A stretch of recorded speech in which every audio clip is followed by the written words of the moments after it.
200 साल मुकम्मल हो गए हैं। यही वजह है कि जहां जहां उर्दू के जानने वाले और इसके चाहने वाले हैं, वहां वहां उर्दू सहाफत के 200 साल का जश्न मनाया जा रहा है। उर्दू सहाफत को दौरान सफर मुख्तलिफ पेचोखम और नशेबो फराज से गुजरना पड़ा, मगर तमाम तर मुश्किलात को बर्दाश्त करते हुए भी उर्दू सहाफत अपनी राह पर गामजन है और एक तवील सफर, 200 साल का तवील सफर उर्दू सहाफत ने मुकम्मल किया है। उर्दू सहाफत का माजी बड़ा ताबनाक रहा है। उर्दू सहाफत के मौजूदा हालात बहुत अच्छे या बेहतर नहीं है। उर्दू सहाफत और खुद उर्दू सहाफी गुनागू मसाइल से दो चार है। सवाल यह उठता है कि उर्दू सहाफत के हाल को देखकर समझ नहीं आ रहा है कि इन 200 साल का जश्न मनाया जाए या इसका गम मनाया जाए। उर्दू सहाफत के मौजूदा हाल और इसके अलावा इसका मुस्तकबिल किस तरह का होगा, या जो मसाइल हैं उर्दू सहाफत को और उर्दू सहाफत से जुड़े हुए लोगों को, उर्दू सहाफियों को, आज इसी पर हम चर्चा करेंगे। और सबसे अहम सवाल यही है कि जो मसाइल उर्दू सहाफत के साथ मौजूदा में है या जो हालत उर्दू सहाफत की है, तो ऐसे में हम इसका जश्न मनाएं 200 साल मुकम्मल होने के बाद, या फिर इस पर गौर फिक्र किया जाए। बहुत खास मेहमान मेरे साथ जुड़े हुए हैं। बहुत जल्दी अपने मेहमानों का आपसे तारुफ करा देता हूं। मेरे साथ शाफिक किदवई साहब प्रोफेसर है department of mass communication Aligarh Muslim university से मेरे साथ जुड़े हुए हैं। मासूम मुरादाबादी साहब मारूफ सहाफी हैं, जर्नलिस्ट हैं, वो भी इस डिबेट का हिस्सा हैं। मेरे साथ एक और खास मेहमान शाहिद सिद्दीकी साहब, सीनियर उर्दू सहाफी हैं, साबिक रुकने पार्लियामेंट हैं, वो भी इस डिबेट का हिस्सा है, मेरे साथ जुड़े हुए हैं। और मेरे साथ फाजिल हुसैन परवेज साहब जो कि सीनियर सहाफी हैं, वो भी इस डिबेट में जुड़े हुए हैं। सभी मेहमानों का बहुत इस्तकबाल है न्यूज़ 18 उर्दू में। सबसे पहले मैं शाफिक किदवई साहब, सर आपसे ही मैं शुरुआत करना चाहूंगा। सर 200 साल उर्दू सहाफत के मुकम्मल हुए हैं। इन 200 साल को हम किस तरह से देखें और जो मौजूदा हालात हैं इन्हें किस तरह से हम देखें? जी, सबसे पहली बात तो ये बिल्कुल सही आपने कही कि 200 साल उर्दू सहाफत हो गए, 2 सदियां गुजर गई। उर्दू सहाफत ने जो हिंदुस्तान की जो इज्तिमाई जिंदगी थी उसकी तशकील किस तरह से की, इसके बारे में गौर करने की जरूरत है। उर्दू सहाफत की जो एक अजीमुशान रवायत है, जो तारीख है, उससे अपने से वाकिफ है। मोहम्मद बाकर का जिक्र किया जाता है कि उन्होंने जाहिर पहले वो सहाफी थे, जिन्होंने अपनी जान का नजराना दिया। इसके अलावा ये सब बातें बहुत सी उर्दू सहाफत में सिलसिले में कही जाती हैं, बड़ी अहम बातें।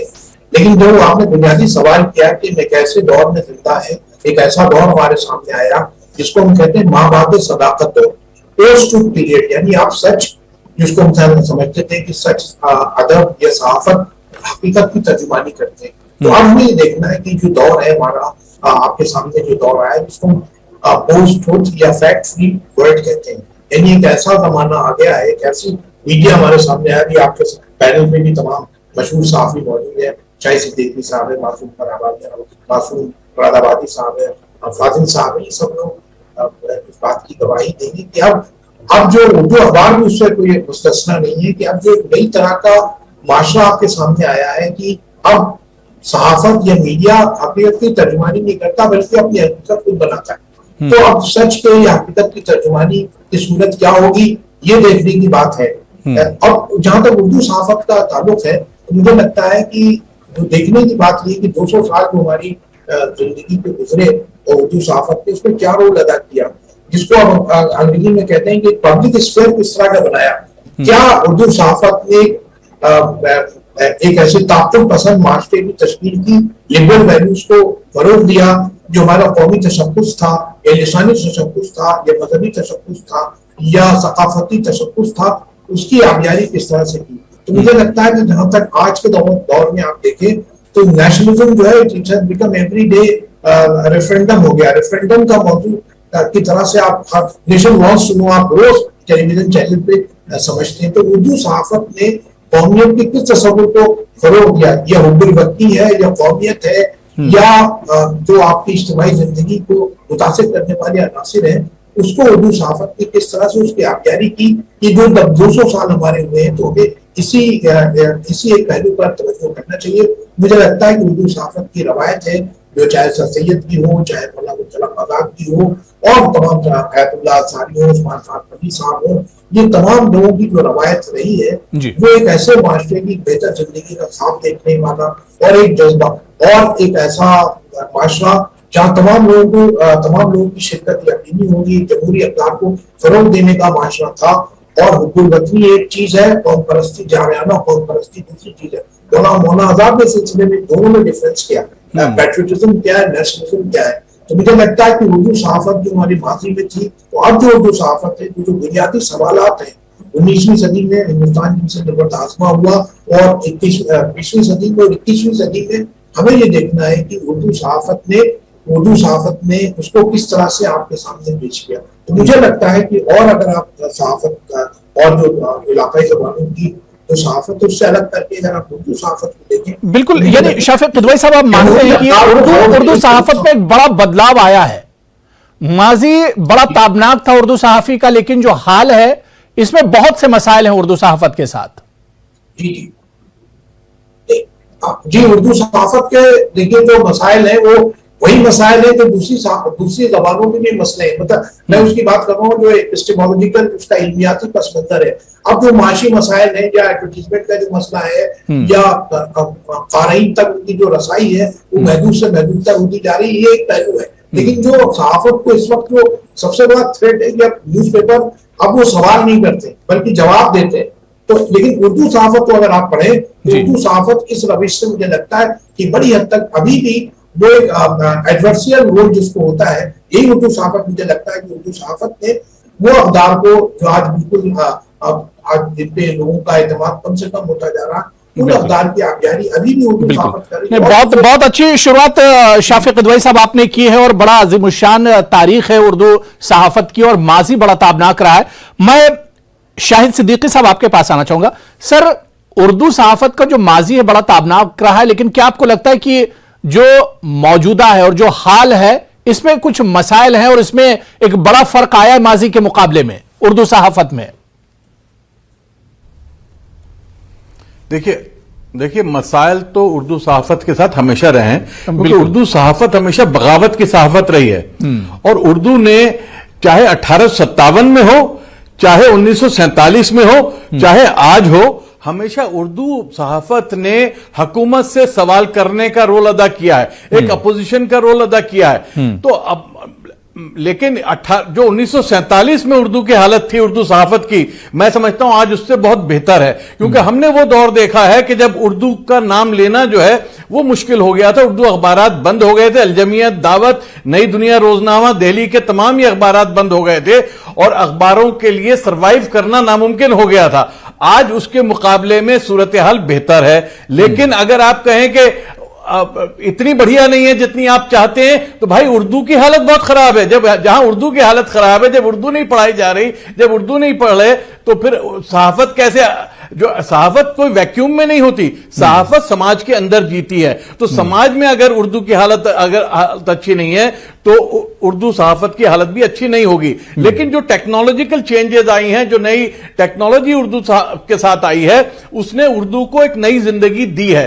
तो और माजी का जहां तक ताल्लुक है, आप ये देखेंगे कि उर्दू ने इस मुल्क को बनाने का काम किया है, क्योंकि उर्दू लिंगुआ फ्रेंका थी और उर्दू सहाफियों ने कश्मीर से कन्याकुमारी तक हिंदुस्तान को एक लड़ी में परोने का काम किया है। और उसके बाद भी, आजादी के बाद, मैं समझता हूं कि जब हिंदुस्तान के खासतौर पर जो अकलियतें थी, माइनॉरिटीज थी, मुसलमान थे, उनकी क़यादत खत्म हो गई थी, क़यादत पाकिस्तान चली गई थी, यहां पे मिडिल क्लास नहीं रही थी। उस वक्त उर्दू अखबारात ने उनको लीडरशिप का काम किया, उन्हें नई जिंदगी, हिम्मत और हौसला देने का काम किया, उनका हुकूमत के साथ उनको जोड़ने का काम किया, हिंदुस्तान के आइन के साथ जोड़ने का काम किया।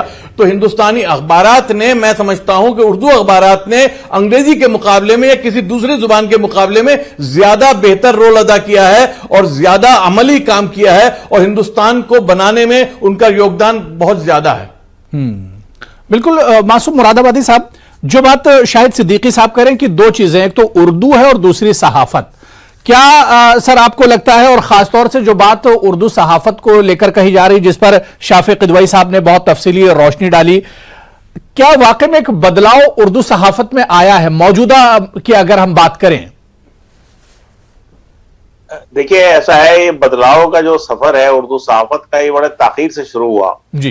क्योंकि उर्दू सहाफत को तकनीकी सतह पर बहुत सारे मसाइल का सामना था। आपको ये जानकर हैरत होगी कि 1981 तक उर्दू का कोई सॉफ्टवेयर नहीं था और उर्दू के अखबारात और रसाइल जो थे वो किताबत के जरिए से छाए होते थे। 1981 में जाकर के उसका पहला सॉफ्टवेयर बना, जिसे नूरी नस्ताली कहा जाता है, और आज वो बहुत डेवलप हो गया है। इसके अलावा रंगीन प्रिंटिंग और फिर लेथू, उससे पहले लेथू का जमाना था और उससे पहले पत्थर का जमाना था। तो उर्दू सहाफत ने चूंकि उर्दू सहाफत के वसाइल बड़े महदूद रहे हैं और चूंकि ये एक मिशन के तौर पर इस मुल्क में शुरू हुई थी। आपको मालूम है कि इस मुल्क की आजादी के लिए जिस शख्स ने सबसे पहले अपनी जान कुर्बान की वो उर्दू का एक सहाफी था और जिसका नाम था मौलवी मोहम्मद बाकर जी। और इसी दौर में मिर्जा बेदार बख्त एक सहाफी था, क़याम आजादी के जो एडिटर थे, उनको भी फांसी पे चढ़ा दिया गया था। तो उर्दू सहाफत की पूरी तारीख जो है वो बड़ी वलवला अंगेज है और उस कुर्बानियों से भरी पड़ी है। इसलिए आप ये कह सकते हैं कि इस उर्दू सहाफत ने इस मुल्क की जंग आजादी लड़ी, बिल्कुल, और जो यानी कलम से ही काम नहीं लिया बल्कि अपना खून भी बहाया। ये मिसाल आप इस मुल्क की किसी दूसरी सहाफत से नहीं पेश कर सकते हैं। ये उर्दू का ही सरमाया इफ्तिखार है कि उसकी सहाफत ने मौलवी मोहम्मद बाकर जैसा इंसान पैदा किया, मिर्जा बेदार बख्त जैसा इंसान पैदा किया। मैं आपको बताना चाहता हूं कि एक अखबार था स्वराज्य, जो इलाहाबाद से शाया होता था, और उसके जो एडिटर था उसकी तनख्वाह होती थी जौ की एक रोटी और पानी का एक प्याला। और इस अखबार के 9 एडिटर जो थे वो लगातार एक के बाद एक जेल चले गए, और उस एडिटर को ये पता था कि मैं जेल चला जाऊंगा, लेकिन वो हक़गोई और इंसाफ पसंदी और जालिम हुक्मरानों के खिलाफ बोलने से और लिखने से बाज नहीं आते थे। इस अखबार का जो आखिरी एडिटर था लद्दामल, उसको अंग्रेज जज ने 10 साल काला पानी की सजा सुनाई थी। आज हम उन मजालिम का, उन कुर्बानियों का कोई तस्वुर नहीं कर सकते हैं। आज अगर कोई गिरफ्तार हो जाता है तो बहुत शोर मचता है, लेकिन ये उर्दू के सहाफी थे जिन्हें जो अपनी जान हथेली पे रख के चलते थे और वो उन्हें ये मालूम था कि हम किस अंजाम से दो चार होंगे। तो ये एक मिशन था, और मिशन जो है उसके मकासद बिल्कुल दूसरे होते हैं। वो पैसा कमाने का जरिया नहीं था। आज तो सहाफी पैसा कमाते हैं और तरह तरह के टंडे अख्तियार करते हैं, लेकिन ये एक दौर था जब ये सहाफत पैदा हुई थी, और इसके टेक्नोलॉजी से जुड़ने में भी ताखीर इसलिए हुई कि लोग मिशन से जुड़े रहे और उन्होंने इस तरफ तवज्जो नहीं दी कि इसका टाइप कैसे ढाला जाए। सर सैयद अहमद खान ने इसकी जिद्दत तराजी पहले शुरू की, फिर मौलाना अबुल कलाम आजाद ने अल हिलाल के लिए एक टाइप इजाद कराया, और वो टाइप के जरिए अल हिलाल की इशाअत शुरू हुई। वो इस बात से बड़े शाकी थे मौलाना आजाद कि अब तक ये उर्दू की जो सहाफत है और वो किताबत पर डिपेंड है, और इसका टाइप क्यों नहीं ढल रहा है, क्योंकि टाइप ढलने में बहुत दिक्कतें थी और तकरीबन 100 साल से ये कोशिशें नाकाम हो रही थी। तो इसलिए मैं कह सकता हूं कि आज जब नई टेक्नोलॉजी है, आज तो बहुत फास्ट टेक्नोलॉजी है, आज तो इंटरनेट का जमाना है और दुनिया एक ग्लोबल विलेज बन गई है, उसमें खबरों की जो तरसील है वो बहुत तेज है। और इसमें आप ये कह सकते हैं कि जब मीडिया जो है आज का, उसके सामने एक बहुत बड़ा चैलेंज है, क्योंकि इंटरनेट ने, मोबाइल ने और टीवी ने जो रीडरशिप है किताबों की भी और अखबारों की भी और मैगजीन्स की भी, उसको मुतासिर किया है। तो असल चैलेंज ये है कि एक तो क़ारीन की कमी हो रही है, ये तो एक अमूमी कंसेप्ट है, लेकिन इसके अलावा उर्दू के क़ारीन इसलिए कम हो रहा है कि उर्दू पढ़ाई नहीं जा रही है। अब उत्तर प्रदेश है सबसे बड़ा मुल्क का सूबा, यहाँ पर उर्दू की तालीम का बंदोबस्त बिल्कुल धर्म भरम हो गया है। कोई आप ये समझ सकते हैं कि आज उत्तर प्रदेश में लाखों प्राइमरी स्कूल हैं सरकारी लेवल के, लेकिन इसमें एक भी उर्दू मीडियम स्कूल नहीं है। तो जब उर्दू नहीं पढ़ाई जाएगी, उर्दू की तालीम का बंदोबस्त नहीं होगा, तो बिल्कुल जाहिर सी बात है कि उर्दू सहाफत दरअसल जुड़ी तो उर्दू ही से है, और जब उर्दू ही पढ़ने वाले नहीं होंगे तो उर्दू अखबारात कौन पढ़ेगा, उर्दू जो चैनल्स हैं उन्हें कौन देखेगा। इस पर भी जो मसाइल हैं इस पर भी मासूम मुरादाबादी साहब आगे बात करेंगे। फाजिल हुसैन परवेज साहब, मैं आपके पास आना चाहूंगा। सर, इस बात को आगे बढ़ाते हैं उर्दू सहाफत को, और क्या आपको नहीं लगता है कि पिछले 200 साल में, क्योंकि उर्दू सहाफत की जो तारीख है बहुत अजीमुशान रही है, इसका माजी बड़ा ताबनाक रहा है, लेकिन हिंदी के मुकाबले में अगर हम देखें, क्या आपको लगता है कि उर्दू के मुकाबले में हिंदी सहाफत कहीं ज्यादा आगे निकल गई और उर्दू जिसका माजी बहुत शानदार था वो कहीं पिछड़ती हुई नजर आई। साहब जी सर, आपकी आवाज आ रही, कंटिन्यू करिए। जी जी। सबसे पहले तो मैं शुक्रिया अदा करता हूं कि आज आपने हमारे उस्ताद शाहिद सिद्दीकी साहब को और उनके दो शागिर्द मासूमुराद अहमद और मुझे एक प्लेटफॉर्म पर लाकर खड़ा किया और इसलिए शुक्रगुजार हूं मैं। अभी मासूमुराद अहमद साहब ने कहा कि उर्दू के लिए पहला खून बहाने वाला, शहीद होने वाला मोहम्मद बाकर थे जी। तो टाटा के तहत पहले गिरफ्तार होने वाले भी शाहिद सिद्दीकी साहब थे। दूसरी बात यह कि 200 साल का जो तारीख है, आजादी तक भी जो रूल हमारा उर्दू सहाफत का रहा, आजादी के बाद उसने सबसे ज्यादा अहम रोल अदा किया है। आज मुसलमानों को उसकी पहचान बनाए रखने के लिए, उसकी अपनी आइडेंटिटी के लिए सिर्फ और सिर्फ उर्दू सहाफत ही काम। ठीक है, मैं परवेज साहब दोबारा से आऊंगा क्योंकि कुछ ऑडियो में आपका प्रॉब्लम आ रहा है। मैं प्रोफेसर शाफिक किदवई साहब दोबारा से आपके पास आना चाहूंगा और यही सवाल जो मैंने परवेज साहब से किया था कि क्या सर आपको लगता है कि मौजूदा में हिंदी सहाफत कहीं ज्यादा आगे निकल गई है उर्दू सहाफत के मुकाबले में, जबकि उर्दू सहाफत की तारीख कहीं ज्यादा पुरानी और कदीम है हिंदी के मुकाबले में? इसकी वजह क्या देखते हैं शाफिक किदवई साहब?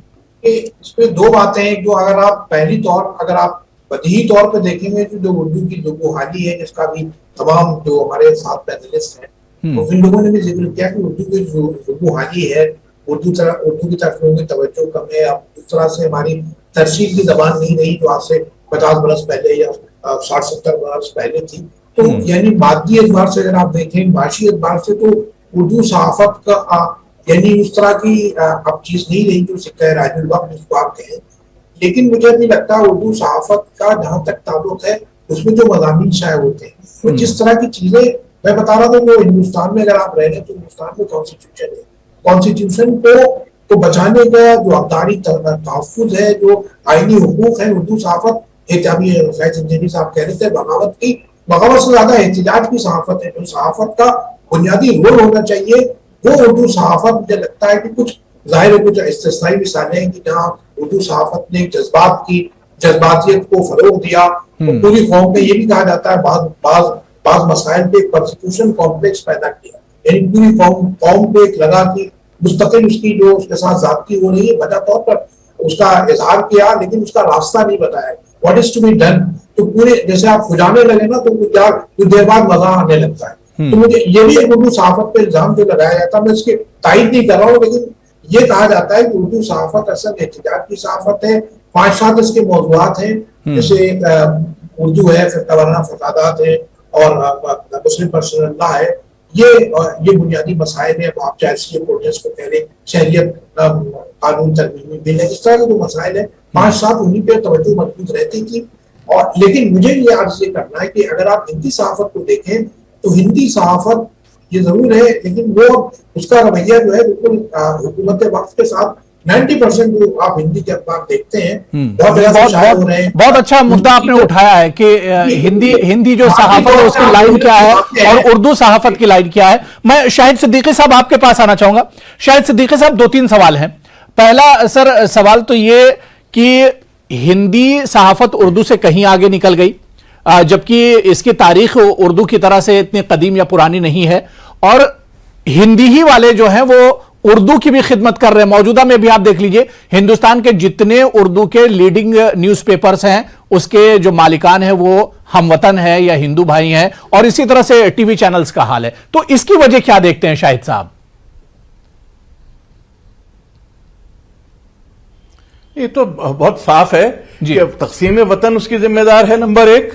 नंबर 2, जो फिरका प्रस्ती मुल्क में फैली कि एक फिरके की जुबान बना दी गई और जो लोग पंजाब में उर्दू लिखते थे, पढ़ते थे, बोलते थे, उन्होंने उर्दू को त्याग दिया, उर्दू को मुकम्मल तौर पे छोड़ दिया।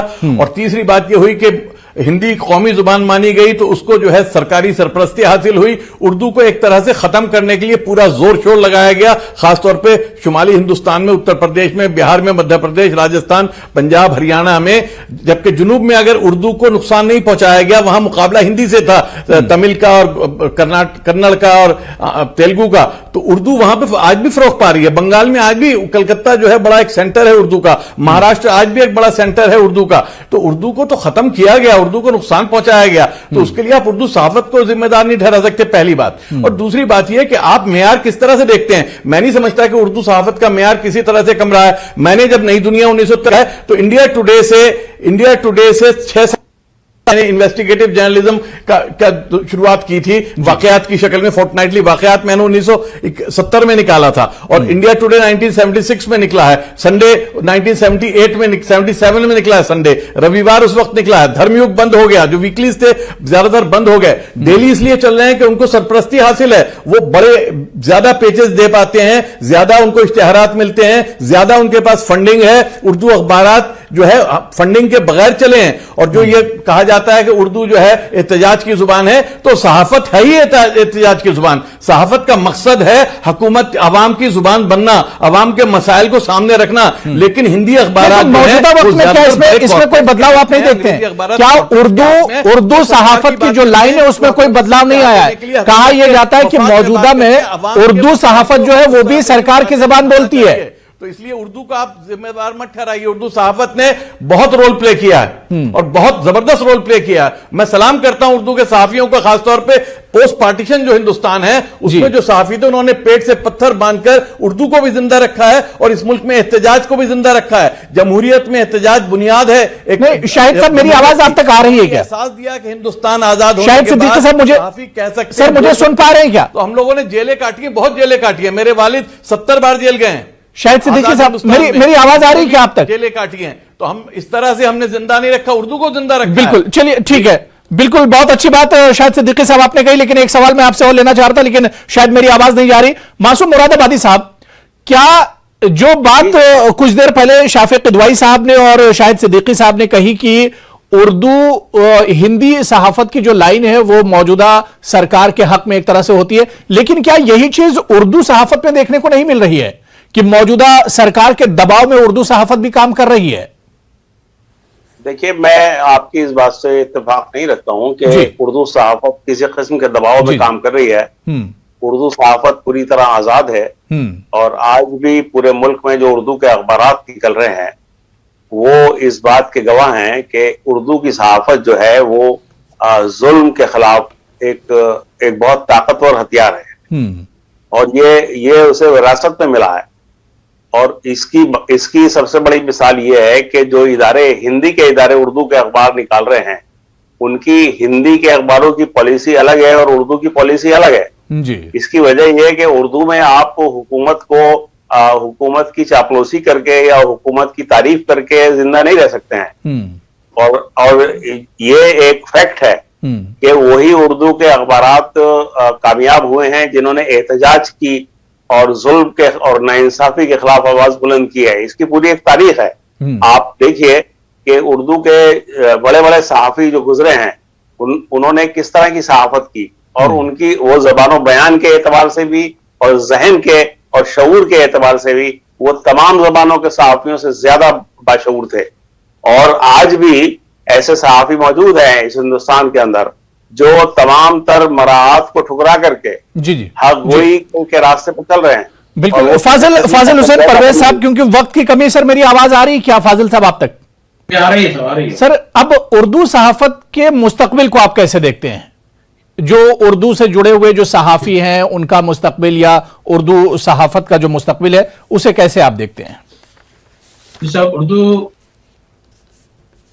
उर्दू सहाफत का मुस्तकबिल,